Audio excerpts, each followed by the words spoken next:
Greetings friends, Mike the Fit Farmer here, and welcome to another installment of Growing Greens All Year. This was a busy week here on the farm, as normal, but this week we've had some unusually warm temperatures. The highs were in the 75 and even 80 degrees, and for February, that is fantastic. And with these warm temps, I know they weren't going to last for long, so I was super eager to get done as much as I could on the farm. And one of the main things that I focused on was prepping beds. Yep, I wanted to go ahead and prep some beds so that way these beds would be ready for more greens to be transplanted into and seed started into later on. So first thing I did was go ahead and brought out the Broadfork to begin broadforking some of the beds that I had removed some of the tarps off of.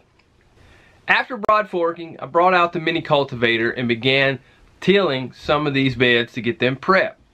I ultimately want to go to no till.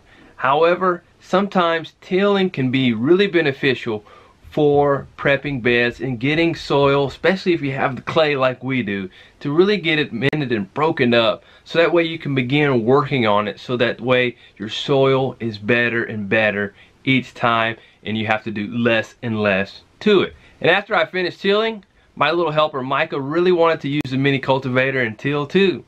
He always wants to help. Micah, you gonna till? Almost. Not strong enough yet. You're gonna get it though. And one thing that I have learned with tilling is you don't need to use a walk-behind tractor like a BCS if you are working on a plot that is less than 1 acre. So if you have 1 acre or more, a BCS can be really beneficial. But if you have less like we do, our garden area is really only about half an acre. And with the slopes that we have, having a BCS is not something that we need to have on a regular basis. We used a Grillo in the past, which is similar to the BCS as far as walk-behind tractors to prep some beds. But having a walk-behind tractor is not something that I have discovered that I need on my farm on a regular basis. So for those of you who are running gardens out there and you have less than 1 acre, you may not need a BCS either. And if you do feel like you need one, I would consider renting one or borrowing one before you went ahead and purchased one, because they are big purchases, and if you don't have to make that purchase, you don't need to do it. Next, I went ahead and shoveled the walkways in the beds. Our beds are 30 inches wide and our walkways are approximately 12 inches wide. With the beds being 30 inches, it gives you the ability to reach across and be able to harvest and work with your crops from either side. And as I was shoveling, Micah was too. However, I don't know where he was throwing the dirt to. Micah is always pretty enthusiastic about helping out on the farm and doing whatever I'm doing.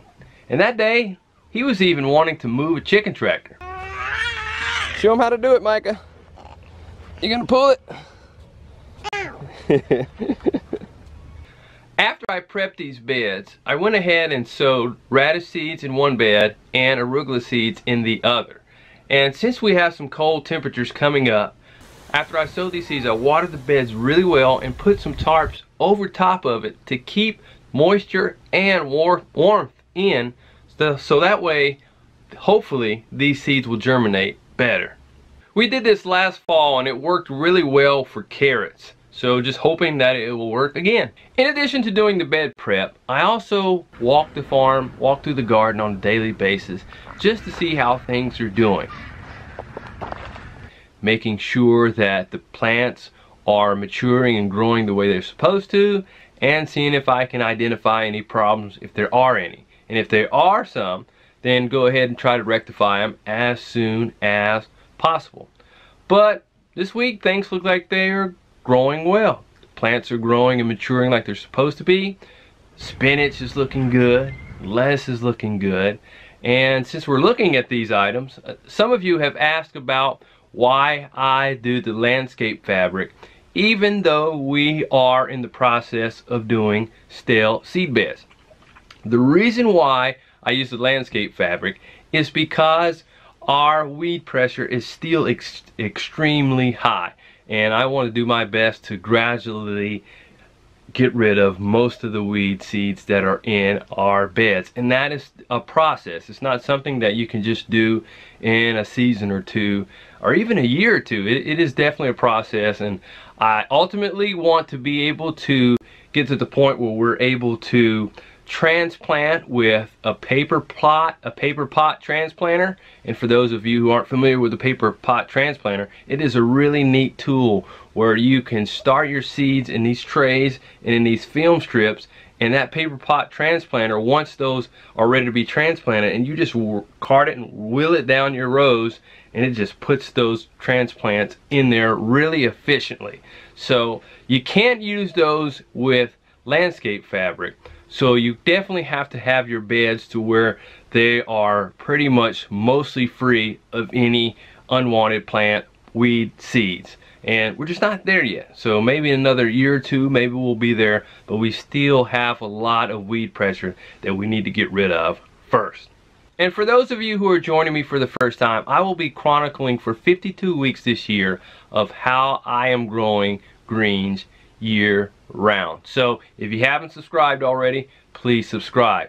And one of the tools that is equipping me with the knowledge to be confident that I can grow greens year round is a course that I'm taking from my friend Ray Tyler at Rose Creek Farm. He has a course that he has put together, a master class in growing lettuce year round. And in that course he talks about planning, he talks about propagation, marketing, and so many other things. He has one that is geared more towards farmers and how you can be more profitable in having and growing lettuce year round on your farm. And he also has another one for a mini course for homesteaders and gardeners and how you can grow lettuce year round. This week he's going to be offering free webinars and workshops. Ray also has a free ebook, and I have that link in the show notes below too. So make sure you take advantage of these free information that Ray is providing you. It can be really helpful in helping you to learn more techniques that you can grow lettuce in your garden year round. Well, that's it for this vlog. Hope you enjoyed it. Please feel free to share any of our videos with your friends who you think may benefit from the material that we share in our videos. That's it for today. We'll see you next time, and grow on.